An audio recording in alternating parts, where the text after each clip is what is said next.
Muy buenas tardes, hermanos, a todos. Quisiera invitarles a leer, compartir con ustedes un pasaje de la palabra de Dios ahí en la primera carta del apóstol Pedro, primera carta del apóstol Pedro, en el capítulo 2. Vamos a leer a partir del verso 4. Primera de Pedro, capítulo 2, verso 4. Dice la palabra del Señor: acercándoos a él, piedra viva. Primera de Pedro, capítulo 2, verso 4.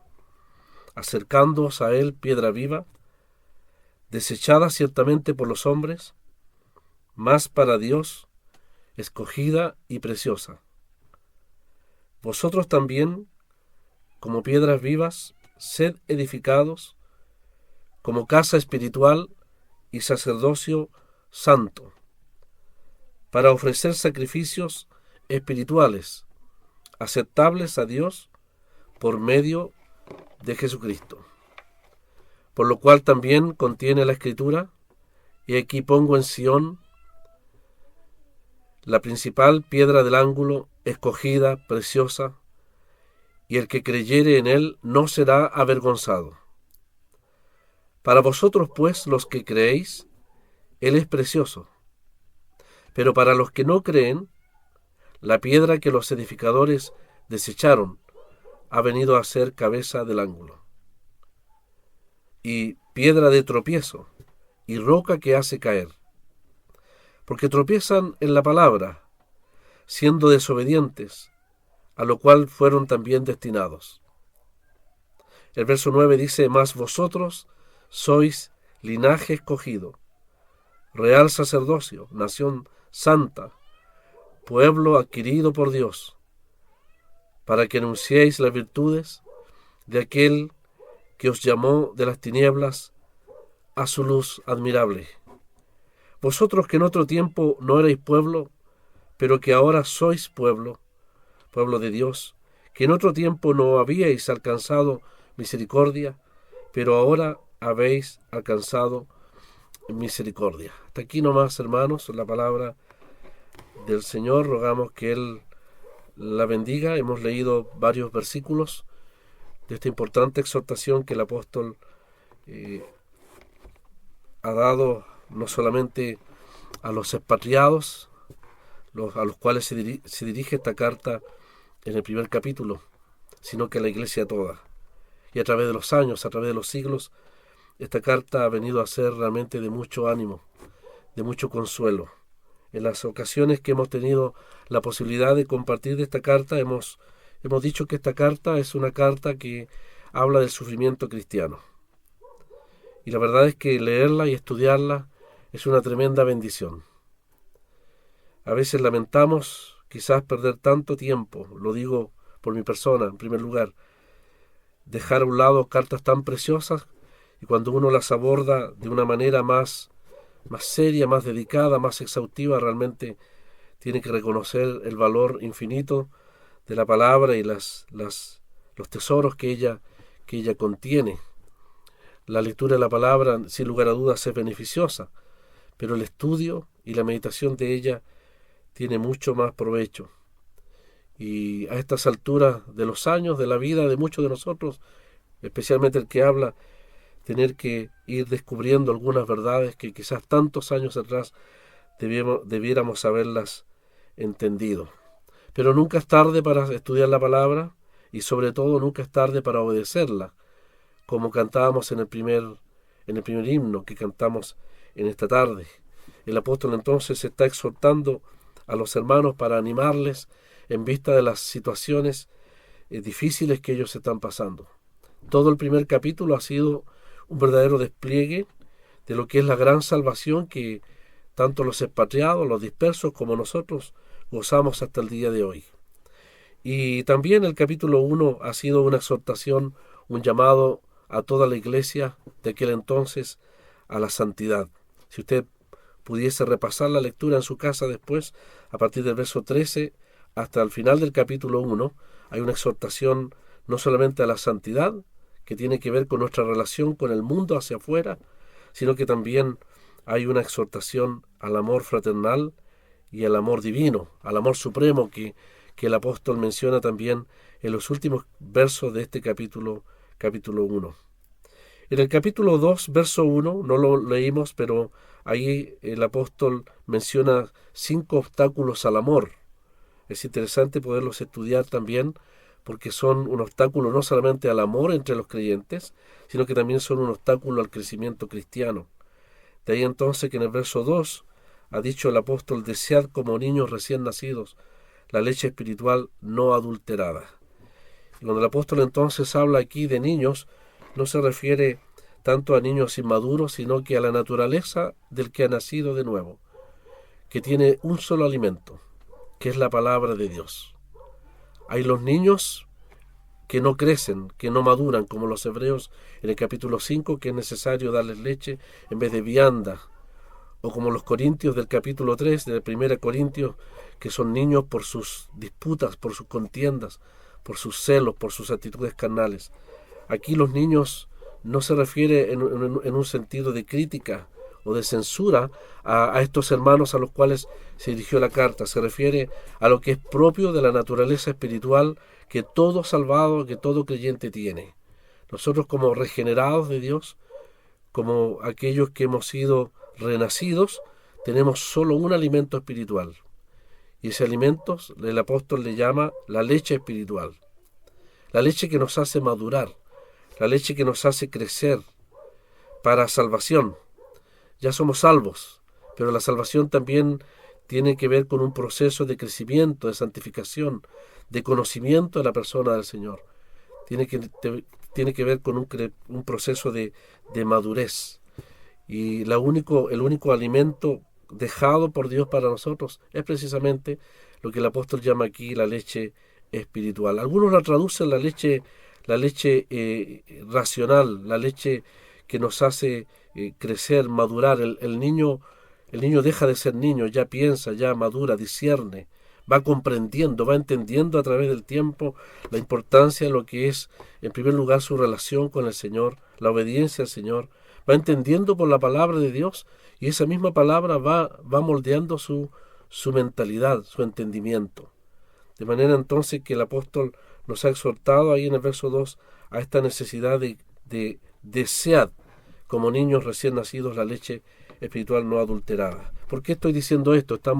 Hemos leído del verso 4 al verso 8, porque precisamente el apóstol va a abordar realmente temas tremendamente importantes para estos hermanos. En primer lugar, nos va a exhortar a la necesidad de acercarnos a la persona del Señor. Fíjense, hermanos, que en el verso 1 hay un verdadero mandamiento cuando él dice desechando. Luego en el verso 2 dice desead. Y luego en el verso 4 dice acercándonos o acercándoos. Es un mandamiento, es una expresión, como se dice, imperativa, algo que debemos obedecer.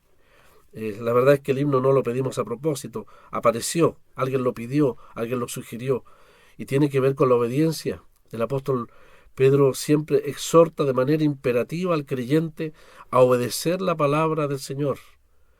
Nosotros muchas veces se nos ha exhortado que somos lerdos, a veces somos lentos en responder. Y, en primer lugar, el que habla, lentos, lerdos, a veces displicentes, a veces somos realmente poco diligentes en obedecer inmediatamente lo que el Señor nos exhorta en su palabra. Ya nos ha dicho que debemos desechar aquellas cosas que estorban el amor fraternal. Nos exhorta en el verso 2 a desear. Es un deseo. El niño deja de llorar cuando mama en los pechos de su madre. Cuando se consuma su deseo, entonces deja de llorar. Esto es interesante porque es un desear permanente. El alma del creyente, el hombre espiritual, la mujer espiritual, si usted lo quiere, desea, anhela, nacen deseos fuertes que necesitan ser consumados. En este caso es el deseo de la palabra del Señor. Por eso que siempre necesitamos escuchar, siempre necesitamos ser exhortados, siempre necesitamos una porción del pan y de la leche espiritual para satisfacer el alma, Pareciera que la leche no es suficiente para un día. Cada día tenemos que beberla y consumar ese deseo. Hay deseos físicos que son legítimos, que tienen que ser consumados en muchos ámbitos. Y en el ámbito espiritual también debe ser consumado cada vez que bebemos, meditamos y obedecemos, por supuesto, la palabra del Señor. Pero la misma palabra a la cual el apóstol nos exhorta a beber incesantemente, ojalá a clamar por ella, a anhelarla, como la imagen del niño que llora y llora hasta que no se le da pecho, así también de fuerte es la exhortación, como para en el verso 4 el apóstol llamarnos a esta preciosa exhortación cuando dice acercándonos a Él. La misma palabra que anhelamos nos hace imperativo también acercarnos al que es el tema principal de la palabra de Dios, la persona del Señor. Esta expresión, hermanos, acercándonos, realmente es una expresión realmente maravillosa. No solamente es una exhortación de manera personal, sino que es una exhortación de manera congregacional. Le llama al Señor piedra viva, le llama al Señor piedra desechada, le llama también piedra escogida y preciosa. Son por lo menos cuatro expresiones, 4 descripciones de la persona del Señor como piedra. Dice que debemos acercarnos a Él, piedra viva. Luego le llama desechada, escogida, pero también es una piedra preciosa. Si nosotros leemos el verso 6, en el verso 6 dice, por lo cual también contiene la escritura, he aquí pongo en Sión la principal piedra del ángulo, escogida, preciosa. El que creyere en él no será avergonzado. Si tuviésemos el tiempo, la verdad es que podríamos leerlo, o cada persona podría considerarlo también. Ahí la cita que hace el apóstol Pedro, en el verso 6, está citando un texto del Antiguo Testamento, específicamente Isaías capítulo 28, verso 16. Y en esa porción, el apóstol, en realidad el profeta, agrega por lo menos varias características más acerca de esta hermosa piedra que es la persona del Señor. Ahí en Isaías capítulo 28 habla de una piedra que es fundamento, dice una piedra probada, una piedra angular, una piedra preciosa, lo repite nuevamente como el apóstol Pedro. Y luego dice una piedra estable, de cimiento estable. El que creyere o el que confía, no se apresure. Pedro lo traduce o se tradujo en la Reina Valera como no será avergonzado, no se inquiete, no pierda la serenidad, confíe, descanse. Esa es la idea de la piedra del Señor como piedra. De manera entonces, hermanos, que si nosotros sumamos las características que el apóstol menciona del Señor como piedra viva, piedra desechada, piedra escogida y piedra preciosa, sumamos las que Isaías menciona también ahí en el capítulo 28 de su profecía, tendríamos entonces por lo menos, hermanos, 8 descripciones de la persona de Cristo, nuestro Salvador. Se agrega la palabra probada, piedra estable, y finalmente es una piedra confiable. Y si nosotros leemos el verso 8, donde nuevamente se cita Isaías, cuando dice piedra de tropiezo y roca que hace caer, tendríamos que agregar una 9ª descripción que realmente es solemne, porque tiene que ver con el carácter de juicio que el Señor llevará a cabo sobre todos aquellos que le rechazan a Él y rechazan también, por supuesto, el mensaje de salvación. El que no confía en Él, no confiar en Cristo, tiene consecuencias eternas para el perdido. No confiar en el Señor tiene también consecuencias para el creyente, en muchas de sus pruebas, aflicciones y circunstancias que el Señor nos permite, donde todas ellas apelan a la necesidad de confiar en Él. Al parecer, pocos autores en el Nuevo Testamento dedican tanto espacio a describir, a recordarnos a la persona del Señor como la piedra. Dice que debemos acercarnos a Él. Piedra sólida, piedra viva, piedra escogida, piedra probada, angular, estable, preciosa, confiable. Hermanos, ¿por cuál podríamos partir? Les pregunto a mis hermanos ahí que están conectados, ¿por cuál podríamos partir? Realmente todas estas descripciones son maravillosas y nos llevan a pensar en aspectos muy importantes que eran de mucho valor para los creyentes que sufrían en aquel entonces y que podemos aplicarlas, por supuesto, también a nosotros. Entonces la exhortación es acercarnos a una persona maravillosa, de las muchas y el sinnúmero de imágenes, de metáforas, de figuras que el Nuevo Testamento menciona y el Antiguo Testamento también menciona respecto de Cristo. El apóstol se concentra en estos 4 versículos, desde el verso 4 al verso 8, en 9 características de la persona del Señor. Cada una de ellas son de mucho valor, de mucha importancia para la vida del creyente. De ahí entonces que la exhortación, hermanos, del apóstol es acercándonos a Él. Ya nos hemos acercado, dice la carta a los Hebreos, ya hemos sido hechos cercanos, dice la carta a los Efesios, por la sangre de Cristo. Ya tenemos un lugar, lo que llama el escritor en Hebreos 4, un lugar, un trono de gracia ante el cual podemos acercarnos confiadamente y hablar. Esa es la idea, hablar al Señor. Los sacerdotes en el Antiguo Testamento entraban al lugar santo y santísimo, lo sabemos, en silencio. Había silencio.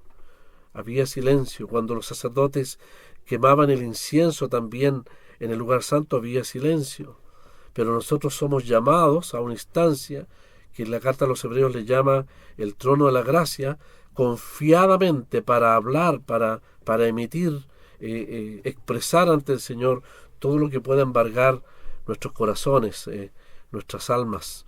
Es una libertad gloriosa que el Señor realmente nos ha dado. Podemos acudir a ese trono de gracia para alcanzar, dice, oportuno socorro. No más el creyente clama en su necesidad, en su angustia, en su aflicción, y la respuesta viene en su momento oportuno del cielo.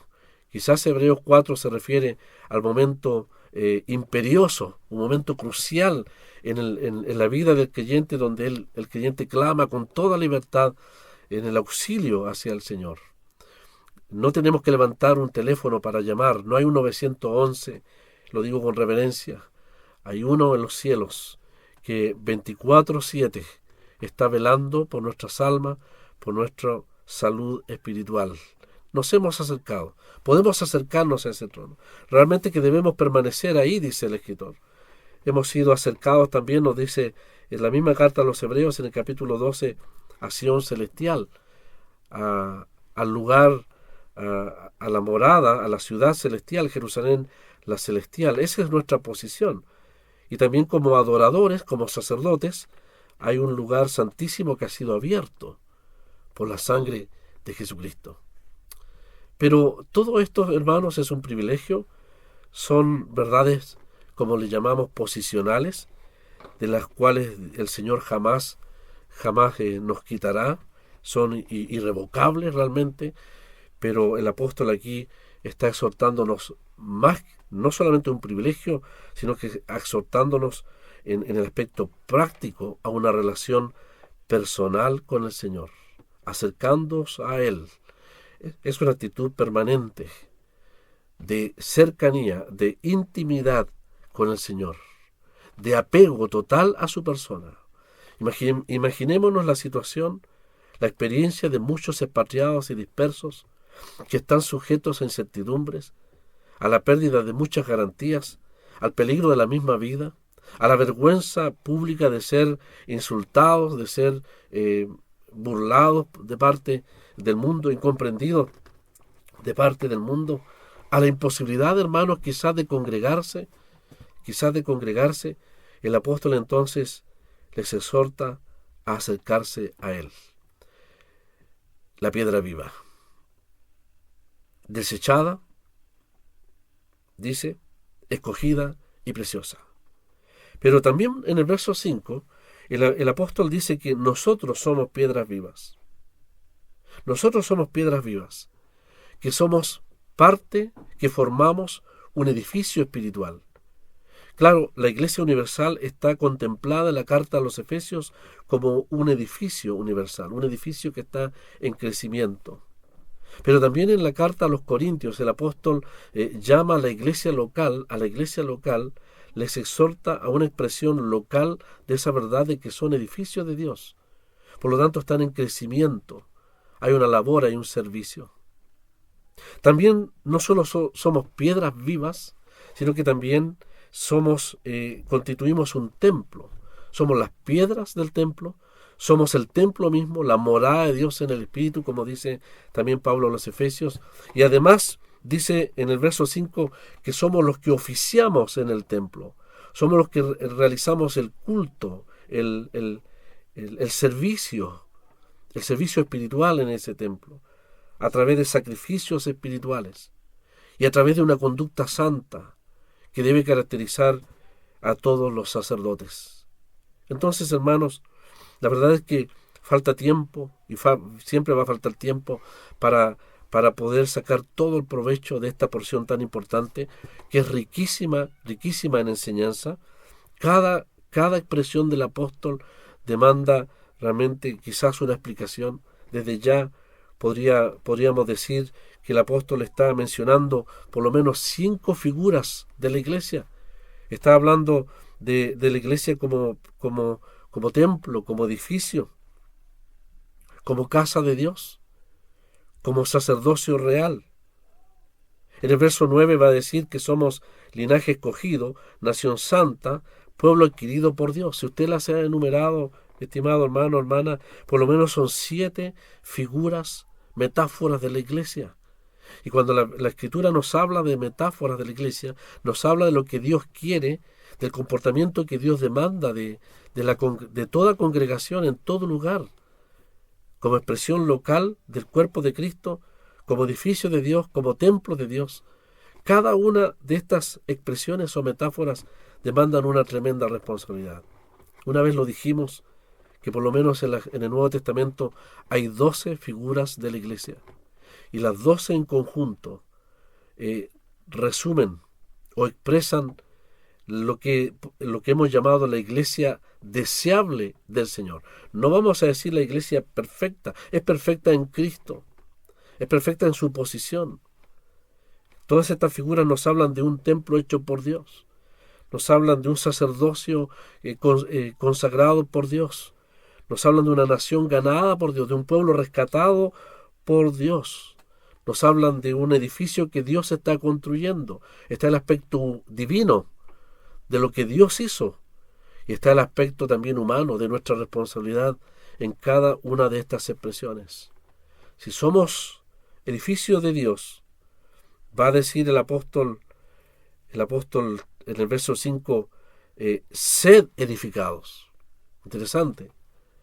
Si somos edificio de Dios, lo somos, y es algo que nadie jamás podrá destruir, porque es el edificio de Dios.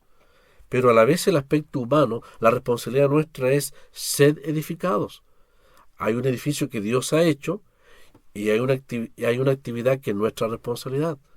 El permitirnos, el dejar que Dios edifique por su palabra y por su espíritu nuestras vidas. Ser edificado significa también participar en esa labor de edificación a través del servicio. Hay un templo que Dios ha establecido, que nadie lo podrá derribar jamás. Es un templo espiritual. Pero miren, hermanos, hermanas, como el apóstol nos dice, entonces, si somos templo, debemos ejercer el oficio, la labor, el privilegio sacerdotal, a través de una vida santa como sacerdote, como dice aquí, sacerdocio santo, y a través del ofrecimiento, de la realización del ofrecimiento de sacrificios espirituales.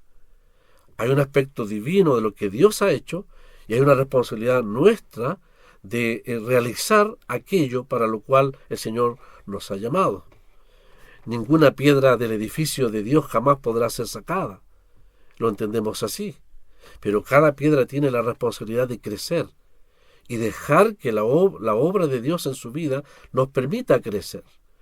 Así se entiende el término sed edificados. Podría decir Pedro, ustedes están siendo edificados. Y es verdad, Dios está edificando un edificio, valga la redundancia, a través de la salvación de cada pecador que es sacado de la cantera bruta de la vida inconversa y puesto como una piedra ya moldeada, trabajada hermosamente en el edificio nuevo, que es el templo. Pero no son piedras sin vida, piedras frías, piedras inmóviles, son piedras vivas, que tienen vida espiritual y por lo tanto crecen y deben crecer. De ahí entonces que la responsabilidad del creyente es permitir que la palabra, la obra de Dios nos edifique. Si somos templo, es porque Dios quiere que efectivamente sea una realidad, y lo es, ciertamente. A veces perdemos la conciencia de la presencia del Señor en nosotros. La Iglesia universal y la Iglesia local son contempladas por el Señor como templo de Dios, morada de Dios en el Espíritu. Tenemos un letrero que dice ahí en Victoria 3048, donde están 2 o 3 congregados en mi nombre, allí estoy yo en medio de ellos. La persona del Espíritu Santo está en medio también.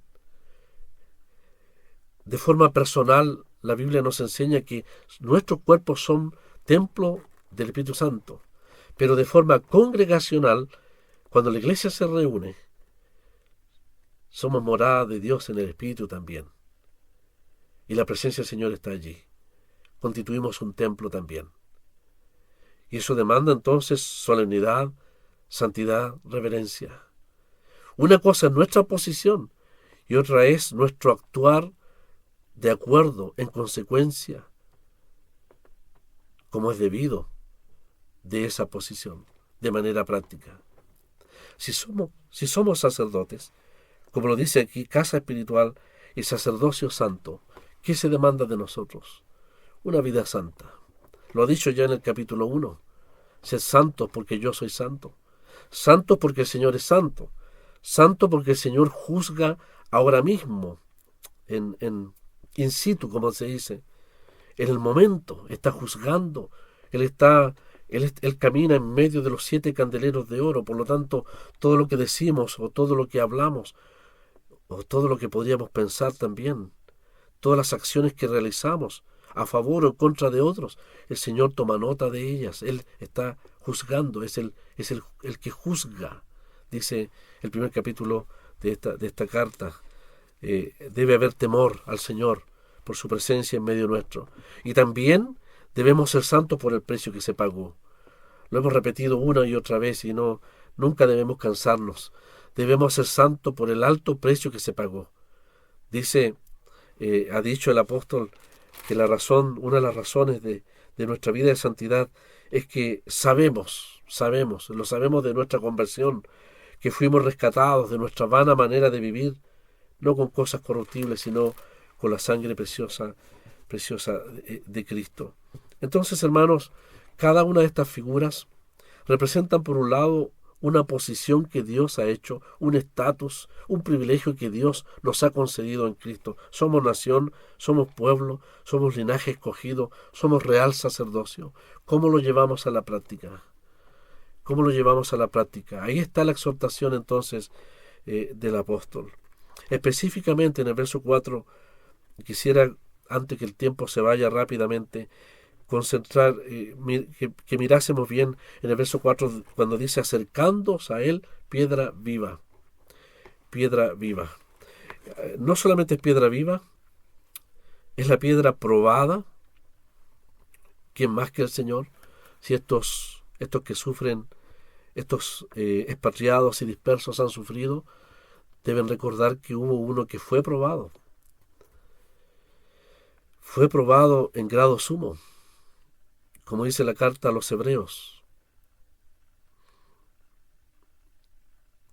el cual por el gozo puesto delante de él subestimó el oprobio, dice, considerad aquel que sufrió tal contradicción de pecadores contra sí mismo, probado, precioso. Esto significa de valor infinito, estable, es un fundamento sólido para la fe del creyente probado, para la fe del creyente en aflicción. Él es nuestra sólida roca en la cual confiar, en la cual asirnos, en el cual agarrarnos. Fíjese que cuando Pedro estuvo a punto de hundirse en el mar, no había ninguna roca a la cual agarrarse, sino una persona. Y esa persona es Jesucristo, la roca estable, firme. Cristo le tomó de la mano y lo levantó de un inminente hundimiento en las profundidades del mar de Galilea. Señor, sálvame. Y ahí estaba la roca, en el momento oportuno, en el lugar oportuno, para levantarle. No hay situación, no hay aflicción, por profunda que sea, de la cual Cristo no pueda levantarnos, no pueda auxiliarnos. Y es confiable. ¿Es posible que el creyente pierda la confianza en el Señor? Una hermana de San Felipe me hablaba hace poco de que una de las pruebas más grandes que pasó por la pérdida de su hijo mayor es que su corazón se llenó de una tremenda hostilidad contra el Señor, un enojo contra el Señor, que costó meses y la palabra de Dios trabajó en ella. Un enojo contra el Señor, hasta que aprendió a confiar en los tratos que el Señor había determinado para su vida. El Señor es confiable. Esta expresión de Cristo como roca confiable es para nosotros los creyentes. Pero quiero destacar que el apóstol destaca la palabra piedra angular, la piedra angular. Acercándose a Él, dice, en primer lugar, piedra viva. Él tiene vida en sí mismo. Y nosotros también somos piedras vivas porque Él nos ha compartido de su vida. Como dice el Nuevo Testamento, porque yo vivo, vosotros viviréis. Tenemos la vida de Cristo, la vida, esa vida abundante, la vida inherente de aquel que nos compartió, nos dispensó de esa vida eterna propia de Él cuando nos convertimos al Señor. Destaca el apóstol la piedra angular, la piedra angular. La piedra angular, como algunos saben, es la piedra principal, como se practicaba en las construcciones antiguas. Sobre el fundamento se ponía en un ángulo, en una de las esquinas, en uno de los vértices del edificio, de lo que sería el edificio, una piedra de forma angular. De manera que esa piedra era el punto de partida, era el punto de medida, el punto donde habría de extenderse o llevar a cabo todas las medidas, todo lo que habría de trazarse, todo lo que era el propósito de extender, de ir construyendo ese edificio en ambas paredes, que se unían en un ángulo, en un vértice, tenía su origen, un punto de partida en lo que la Escritura aquí llama la piedra angular. Algunos que saben trazar, quizás en construcción lo explicarían de mejor forma. Pero la idea es esa, hay dos muros que parten a partir de una piedra angular. Debía ser perfecta, tallada, preciosa, firme, sólida, porque a partir de ella se extenderían dos murallas del templo. Alguien lo ha comparado con los gentiles y los judíos, pero a partir de ella también habría de construirse encima. Por lo tanto, esa piedra sostendría todas las piedras angulares de la esquina del edificio hasta la última hacia arriba. Por lo tanto, la primera piedra. Aquí se usa la práctica de celebrar el momento de la postura de la primera piedra. En el Antiguo Testamento era la piedra angular. Esa piedra angular es la piedra de lo cual todo parte de la persona de Cristo. Los propósitos de Dios, Los planes para con Israel, los planes para con la iglesia, los planes para con las generaciones futuras tienen un punto de partida, una piedra angular, que es la persona de Cristo. Sin Él, ninguno de los propósitos de Dios podrían llevarse a cabo. Todo nace a partir de Él, todo lo determina su persona y su obra en la cruz del Calvario. Pero también la piedra angular es la piedra ante lo cual todo converge. Ante lo cual todo converge. Si usted lo mira desde el punto de vista del nacimiento de un ángulo, todo parte desde la esquina del ángulo. O si lo quiere mirar al revés, todo converge hacia la esquina del ángulo. Entonces la persona de Cristo es la piedra fundamental de todos los propósitos de Dios que se extienden hacia la eternidad. Pero también es la piedra, la persona, ante la cual todo converge, todo se remite, todo tiene su primer lugar, su prioridad, su preeminencia. ¿Por qué insisto en esto? Porque creo, hermanos, que cuando Pedro nos dice, acercándose a él, piedra viva, etcétera, preciosa, probada, pero eminentemente angular, significa que todos nosotros somos llamados congregacionalmente a apegarnos a Cristo, a acercarnos, a afiatarnos hacia la persona del Señor. Quizás, hermanos, es una forma muy gráfica en que el apóstol está diciendo sencillamente, hermanos, ustedes que están dispersos, ustedes que han sido privados quizás de congregarse, de reunirse, Pedro dice, yo les exhorto a que como piedras del edificio, que sí, tienen una posición, pero de manera práctica, todas las piedras deben apegarse a la piedra angular. Un domingo pasado o antes pasado se nos exhortaba claramente a no dejar de congregarnos, como algunos tienen por costumbre. Miren, hermanos, la persecución disgregó a los hermanos expatriados. Me imagino los hermanos en Ucrania, debe ser difícil congregarse ante la inminencia de bombas, pero yo creo que aquellos que anhelan en su corazón harán todo lo posible para congregarse. El pueblo de Dios no puede estar mucho tiempo disperso. A nosotros nos dispersó, si ustedes lo quieren así, una pandemia durante 3 años. Pero ha llegado el tiempo, y parece que el apóstol le dice a estos expatriados, hermanos, ha llegado el tiempo en que, como piedras vivas de un edificio universal, de manera real, local, apegaos, dice, reuníos, congregaos, acercaos. Hermano, ¿por qué nos congregamos? ¿A quién nos congregamos? ¿O cuál es el propósito de congregarnos?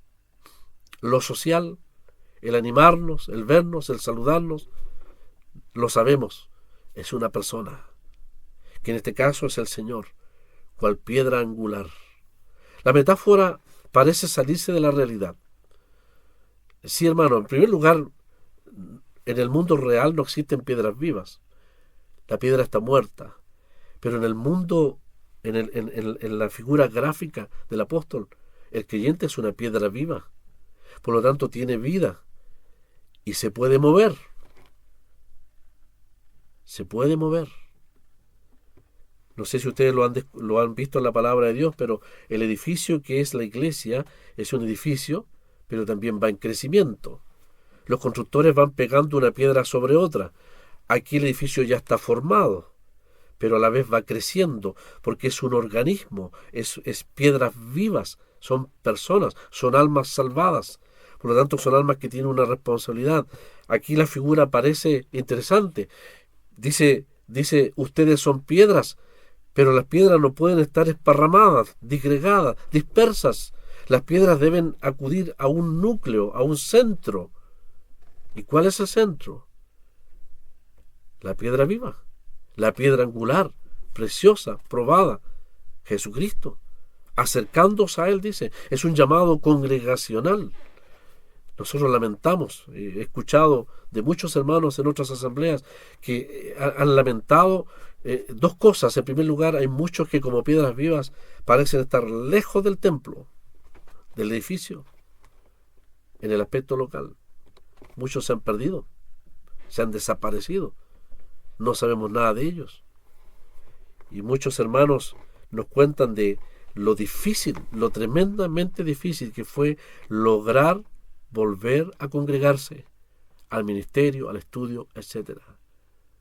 Porque muchos nos acostumbramos quizás a mucha comodidad, quizás a muchas razones, hay muchas razones, sin juzgar realmente, emitir juicios. Muchos nos acostumbramos a lo que por tanto tiempo estuvimos practicando.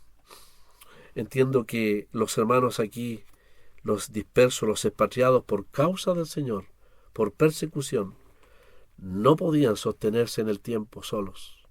¿Acaso hay un creyente que pueda sostenerse solo? ¿Hay alguien que pueda crecer solo? ¿Hay alguien que pueda servir solo? El apóstol parece decirles, hermanos, no solamente deben vivir una vida de santidad, no solamente deben procurar amarse más, porque en tiempo de persecución, cuán necesario es un bálsamo el amor fraternal que les ayuda, les fortalece. Ese apego entre los creyentes es muy esencial en momentos de aflicción. Ahora llegó el tiempo de que ustedes se afiaten firmemente, se concentren, se unan, se junten. Esa es la idea, se junten a la piedra angular, que es Cristo. De Él parte todo. En Él está todo. En Él está la fortaleza, la provisión, el valor, la hermosura. Todo está concentrado en la persona del Señor. Lo vuelvo a repetir, la piedra angular es la piedra de la cual converge todo. Todo nacido de Él. Somos salvos por Él. Tenemos vida eterna por Él. Somos sacerdotes. Todas las figuras tienen una razón. La obra de Cristo. Pero también de manera práctica, todo converge hacia Él. Todo debe ser remitido a Él. Nos congregamos en su nombre. Obedecemos, estudiamos, enseñamos, ministramos su palabra. Como dice la carta a los Colosenses, para que en todo tenga la preeminencia. Entonces, dentro de las varias aplicaciones o interpretaciones que se pueda hacer de esta expresión acercándoos a Él, sugiero, hermanos, que lo que el apóstol está diciendo aquí, que todos nosotros como piedras vivas debemos afiatarnos y actuar, conducirnos como edificio de Dios. Ninguna piedra, y estoy hablando en el aspecto local de la Asamblea de Victoria, debe quedar disgregada. Todas unidas a un punto de encuentro esencial, que es la persona del Señor. Si somos templo, somos invitados a adorar también. Si somos sacerdotes, somos invitados a ofrecer sacrificios. Había un solo lugar donde en Israel se ofrecía sacrificios, no en cualquier lugar. Hay un lugar, hay una instancia donde se reúne la iglesia local. Los sacerdotes iban a Silo, donde estaba el tabernáculo. Luego el templo. Siempre hubo un lugar, en el lugar donde yo pondré mi nombre, decía el Señor. Y a veces por instancias de pecado, de infidelidad, a veces reyes impíos actuaban en Israel y hacían que los levitas y los sacerdotes se disgregaran a través de Israel. Pero no más venía una reforma como Josías y otros más. ¿Y qué es lo que hacían? Lo primero que hacían eran que los levitas y los sacerdotes se santificaban y se congregaban, se juntaban en el templo para reiniciar el servicio, el culto, la adoración al Señor. Es la misma idea del edificio. Todas las piedras pegadas a la piedra angular, sin faltar ninguno. Todos los sacerdotes oficiando su privilegio y su responsabilidad. Como dice aquí el verso 5, sacerdocio santo. Dice, sed edificados como casa espiritual para sacerdocio santo. Lo estoy leyendo de otra manera, es cierto. Quizás se pueda leer así. Somos casa espiritual para sacerdocio santo y para ofrecer sacrificios espirituales aceptables al Señor. Esta es la exhortación del apóstol. Demanda de nosotros una tremenda respuesta a lo que el escritor menciona aquí. En el verso 6 nos habla de aquel que es la piedra angular. No está mencionado aquí, lo volvemos a leer para los hermanos que se conectaron después. En Isaías 28, Pedro agrega hermosas cualidades de esa piedra, como una piedra estable, confiable, probada, pero principalmente es la piedra del ángulo. Sugiero, hermanos, que en el verso 6 tenemos toda la hermosura moral y espiritual del Señor durante sus 30 años de ministerio. Probado, precioso, de valor, confiable, piedra angular. Él es el Mesías. Él es el enviado de Dios. Él se presentó a Israel, vino a lo suyo. Él vino para reinar. Fue rechazado el reino. Se vuelve a los gentiles el Señor. Vuelve su mirada a los gentiles para salvarles. El verso 6 tiene que ver con todas las cualidades de la perfecta humanidad de Jesucristo. Nadie como Él en la Escritura. En el verso 7 vemos su rechazo. La nación le rechaza. Dice, la piedra que los edificadores desecharon ha venido a ser cabeza del ángulo. Ahí está su muerte, su rechazo, su muerte, el rechazo de toda una nación. Vino los suyos no le recibieron. ¿Qué haré de Jesús llamado el Cristo? Dijo la nación, dijo Pilato, y la nación dijo, fuera con este. Los edificadores desecharon la piedra angular. ¿Esperaban una piedra de alabastro? ¿Esperaban una piedra de granito? ¿Esperaban un marfil? Ese es el Mesías que ellos esperaban. Pero vieron una piedra humilde, como todo ser humano, pero una piedra especial, porque en esa piedra estaba la fuente de la vida. La carta a los Corintios nos dice que la roca que estaba en el desierto y que les seguía era Cristo. Una roca en el desierto, si tantas rocas hay en el desierto. Es que nunca se dieron cuenta que la roca les seguía, que estaba al principio del Éxodo y después al final del Éxodo, y que Moisés en 2 distintos lugares sacó agua de la roca. ¿Había hermosura en la roca? ¿Había oro, granito, alabastro, algo que admirar a los ojos? No, es que la hermosura es espiritual, y el creyente encuentra precioso, de valor, a su Salvador y a su Señor, porque lo miramos por los ojos de la fe. Pero como Israel no conoció esa roca, y Moisés se la mostró, y de ella salió agua viva, así cuando él vino en la humildad, le miraron como una roca cualquiera, no sabiendo que él era el Dios hecho hombre, la roca que Dios había elegido. Esperaban a un jinete en un corcel, acompañado de ángeles, para venir a tomar el reino en Israel. Pero entró en un pollino de asno en Jerusalén, un hombre humilde de Nazaret, la roca. No era la expectativa del mundo judío, un Mesías humillado, un Mesías humilde, un Mesías en ese carácter de humanidad. No entendieron el tiempo, lo desecharon y construyeron en el edificio de los propósitos de Dios. Pretendieron construir, reemplazar la piedra fundamental y poner la piedra de la religión, del legalismo, etcétera, del judaísmo. Hermanos, todo eso se derrumbó.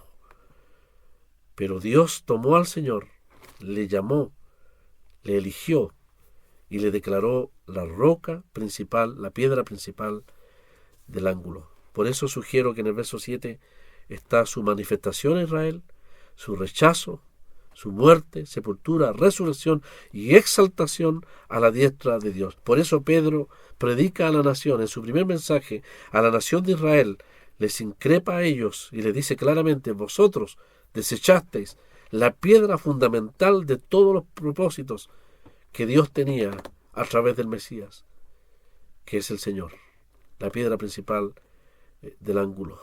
El edificio de la construcción de Israel se derrumba, pero Dios construye otro más grande, hermoso y eterno, que es su iglesia. El Señor le dijo a Pedro: yo edificaré mi iglesia. Y la piedra angular de esa iglesia, por supuesto, sería la persona de Cristo. Y finalmente en el verso 8 tenemos su exaltación y su pronta venida también en juicio, cuando dice: piedra de tropiezo y roca que hace caer. Falta tiempo, hermanos, para poder ir considerando todas estas maravillosas verdades que la palabra menciona. Quedamos entonces con la exhortación. Somos templo, somos edificio, somos sacerdocio. Todo está centrado en la persona. Acercándoos a Él, dice, piedra viva, la bendita persona del Señor. Que el Señor bendiga su palabra y les bendiga ampliamente a todos ustedes.